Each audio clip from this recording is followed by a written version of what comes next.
Welcome back, and thanks for joining me right here at UFO Chaser.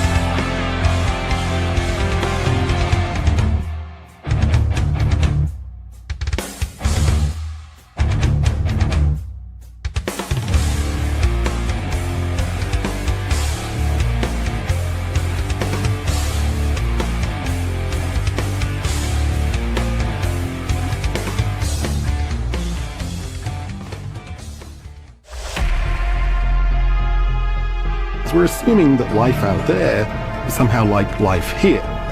Is that right? We don't know. They're here, and they've been here for a long time.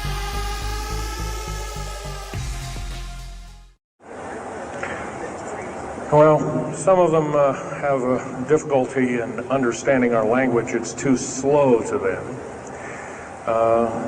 If you've heard whale songs or bird chirpings at high speed, it's about what these aliens sound like audibly to us, so it's a bunch of gibberish. Yes, they've slowly actually broken down. There's 11 prototypes or 11 civilizations of aliens visiting this planet all the time, all of which are known by the U.S. military, 9 of which are not very good indeed. They're pretty bad news. 2 of which are benevolent, but the benevolent ones have supposedly left. They have their own little war of sorts, especially the Pleiadian groups and whatnot like that. We're considered bags of food to them. They don't eat us like we think of a cannibal eating a hunk of meat, but they use our glandular secretions as part of their food base, their blood and our glandular secretions like adrenochrome and other kinds of things like this.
They're in the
30.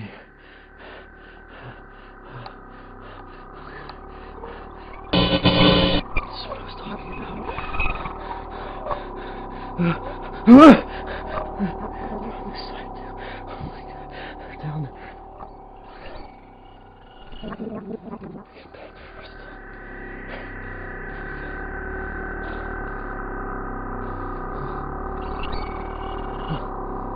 Oh my god.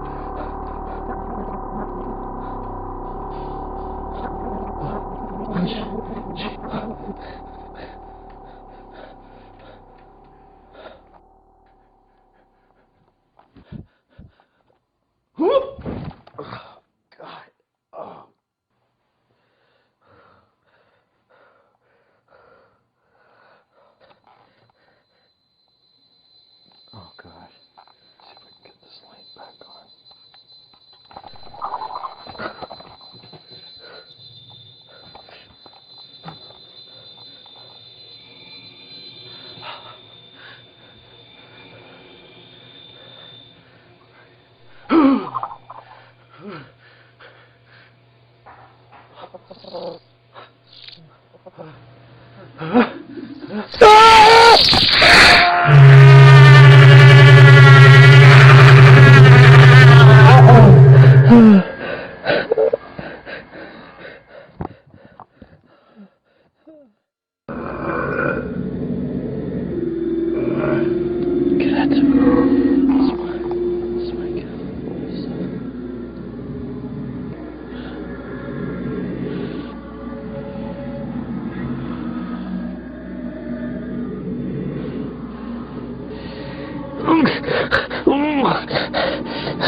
What are you doing? Get off of me. Get off of me. Ugh.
In 1954, during the Eisenhower administration, led to an interesting treaty called the Greada 1954 Treaty. It was the Alien-Human Treaty. And supposedly the aliens had come in and exchanged technology, and they'd want to take an occasional human being and a few head of cows, and accurate books were supposedly to be kept, and all this kind of stuff. And of course, eventually all that broke down, and aliens are notorious for being liars, even greater liars than so-called, in quote, we humans are. So alien treaties are often just not even the pieces of paper they're written on, they're just really kind of worthless. Oh my god. What is that? Holy shit. Oh my god, what's it doing? Holy shit. Oh my god. I cannot tell you who I am. I can tell you that your perceptions of Stan Romanek and his experiences are real.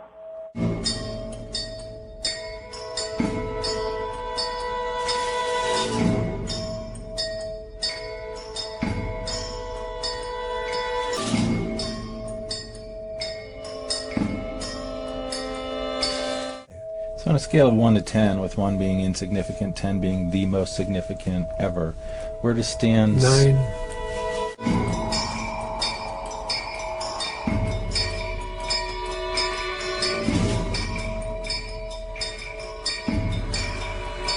the thing that's been following me. Oh my God, I'm shaking like a leaf. I hope I can get this. I hope this is working. Please be working. Please be working.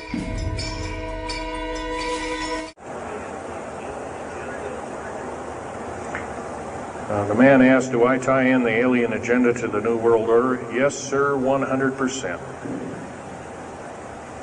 I can elaborate briefly. The New World Order right now basically is dismantling countries, governments, telling governments not to war with each other anymore, basically, so that looks good on the outside. They're taking their orders directly from the aliens who've got their own timetable. They want the one world order because they want the planet for themselves. And, of course, you've often heard of the term Global 2000, and that's a supposed sinister plot, or has been a group of sinister plots to produce biological weaponry to reduce or thin out the so-called ethnic cleanse the population of the planet by 5/6, or roughly 5 of 6 billion people, enslaving the rest to work willy-nilly with the so-called people of the New World Order. Now, another peculiar thing is the alien agenda is not really well believed nor understood by a lot of these one-worlders. They don't believe it. They think they've been singled out for their own end of glory, and what they don't know is they're just another human being. A typical hypnosis session starts with a very sharp, clear focus on a particular event. Let's say two people in a car and the car stopping, and they see a UFO. Everyone is paralyzed. They cannot move. Often the ship will land on the highway or hover, and little figures, small gray figures with huge black eyes, will approach the car. Usually what happens next, if the craft is on the highway, they walk up into it, but more often if it's hovering, they go up a beam of light. Perhaps surprisingly, many of Hopkins' alien abduction reports come not from isolated backwoods locales, but from high-rise buildings and automobiles in New York City. His subjects report smooth, gray beings, missing time, human experiments, and paralysis. It all sounds like science fiction gone wild, yet hundreds of seemingly ordinary people report these experiences. I'm 46 years old. I have 2 grown kids. My daughter's 23, my son is 20. I've been married for 26 years, and I've earned a good living as a musician and a graphic artist. And for all intents and purposes, have lived a very dull, normal, mundane kind of a life. But John says he's been abducted at night from his home in New York City. They usually start at home in the middle of the night. I'll be in a dead sleep, and I'll either jump up with a start, and they'll be in the room, and then the paralysis comes on where I just can't move. Rosemary says she was lured by aliens to the roof of her apartment in Midtown Manhattan. I've been coming up the apartment stairs on my 5th floor apartment, and I saw this strange light coming through the skylight. And the minute I got up to the roof, there was this dark circle in the sky. And I noticed it for a few seconds, and then suddenly a beam of light came and hit me and paralyzed me and started to lift me up into the bottom of this round disc-shaped thing.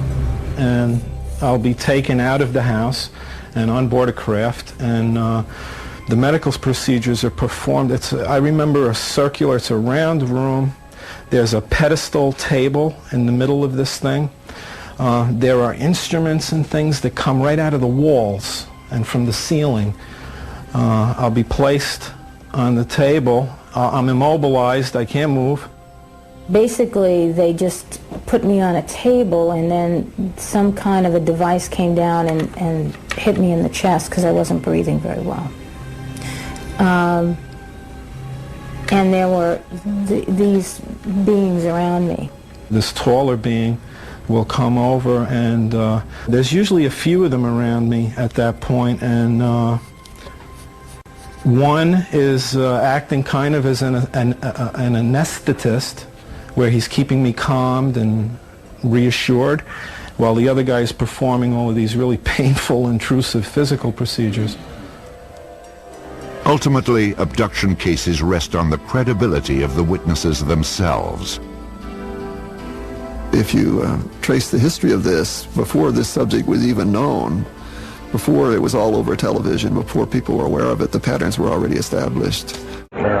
Sophisticated aircraft that are now being touted as the new technology. Once again, where did we get this new technology? Well, obviously we've had a little hand in that. Our little alien so-called buddies, have kind of exchanged things not without a great cost. The cost of which has been a lot of people have disappeared. Some, and I'll blow this statistic by you, there's, according to current FBI and Defense Intelligence Agency and CIA statistics, 100,000 children and 1 million adults disappear every year, and these are not kidnappings or murders or rapes or suicides or anything, totally unaccounted for. And where are these people going to? Nobody knows. I'm going to present some new material that you have not heard about before, and this is based on the 15th surgery that we've done for removal of alien implants. We'll simply call this case file SC0010908, and if I can work this machine, we'll go on. Now, the patient has been using a pseudonym. His name is John Smith. He's 47 years old, and he is married with 3 children. He resides in Southern California, and his occupation just happens to be a physical scientist. So very strange things involved in this case. He has a positive alien abduction history, and as you know, ANS research has a very strict set of protocols and criteria that we use before any surgery is performed. And John fulfilled all the criteria and protocols and became the 15th case. The area of concern here is the second toe of the left foot. We had x-rays taken and showed a metallic foreign body measuring about 4 millimeters in length and about the thickness of a pencil lead. If you go way back to the first and second cases, and we had laboratory data coming from Los Alamos National Laboratories and from New Mexico Tech. If you remember, they didn't know what these samples were. This was a blind study, and they came back with a conclusion that these are a meteorite-like samples. Also, if you recall, before we take anything out, we like to find out as much information as possible as to what's going on. And as we're able to do that and get better and better equipment, we're able to get much more knowledge. And as you recall, one of the cases we did was emanating a radio frequency, which was verified by a friend of mine in Las Vegas, let's put it that way, who sent me a classified FCC sheet, and we found out that that frequency was broadcasting on a deep space radio frequency. Now, if that don't knock your socks off, I don't know what does. We have emissions coming from this last case too. We use a Gauss meter to detect the electromagnetic activity, and we found that we had a magnetic field of greater than 10 milligauss. Ionizing radiation, we were only able to detect the normal background radiation using a Geiger counter. And the radio emissions, again, we're at 14.749650 megahertz. I don't know yet. I haven't had enough time to find out exactly where on the band or where that is going, but we're finding out. We had emissions of RF and ELF and in the microwave bands. A client's home is a single-story dwelling. Its exterior construction is a plaster over chicken wire and the usual type of wrapping. The interior is plaster over wallboard. There's a number of magnetic anomalies we found. The exterior of the master bedroom wall, above and below, but mainly below the window, showed some magnetic properties. A backyard soil was highly magnetic, with a large magnetic field exceeding 10 milligauss, and the soil also spontaneously catches fire. We took samples and had some soil analysis done and found that the soil has an extremely high bromine content. He had a fiberglass boat that was in the driveway, and the fiberglass was also highly magnetic, which I don't know how that can happen. There was anomalies also of a Cadillac automobile that the individual drives. The interior of the house had numerous magnetic anomalies. All the utensils in the kitchen drawers, including things that absolutely should not be magnetic, such as those wooden salad serving forks and spoons and other utensils that were either plastic or made of wood. They are not supposed to be magnetic. The kitchen cupboard hinges were highly magnetic, and some of them contained only one pole of the magnet. Unipoles are not supposed to exist, but evidently they do. The non-metallic kitchen counters also were magnetic. The interior master bedroom wall, again around the windows and confluent areas, which we found on the outside, was also magnetic. I hope you can see this. This is a drawing of the house, and it indicates areas of a large amount of magnetism. There was a avocado tree that was growing in the backyard, and we set the Gauss meter on a limb of the avocado tree, and it pegged the Gauss meter at 10 milligauss. Now, if you've ever seen, excuse me, an avocado tree that was magnetic, please get in touch with me at once. I would hate to eat the fruit off of that tree and have it stick to the metallic buttons on my shirt or something like that. Have a taco. They wouldn't want to make guacamole out of that, I think. All right, now in addition to this, we were able to dim the lights in the bedroom, and using 3 different frequencies of ultraviolet light, we found, again, this is the first time, so enjoy it. It's for real. Here's a picture of it. I hope you can see it. We found 2 small childlike handprints on the wall, which were phosphorescing, and they only have 4 fingers. I don't have any friends that have 4 fingers that I know of. Here's another one. Look carefully. We've got this now. We took out the piece of the wall, and we're going to try and get DNA. 48 hours. Here's another weirdo. 48 hours after the surgical specimen was placed in a sealed container, I went to check on it. All the little pieces that we had taken out, I told you the object broke into a number of fragments. All the little pieces became a darker color. And they not only became a darker color, but when you lifted up the specimen container, they began to rearrange themselves in the order of which we saw in the x-ray. Now, I called the cameraman, and we had him come down and immediately take video of that. Never seen anything like that before. We're working on possible explanations why this happened. As far as there being an inner Earth, a hollow Earth or anything like this, no, I've never run into anything like that. However, Al Bielek has been on these tunnel trains at the better part of Mach 2, going from coast to coast in an hour and a half, faster than any jet plane that we got, including the SST.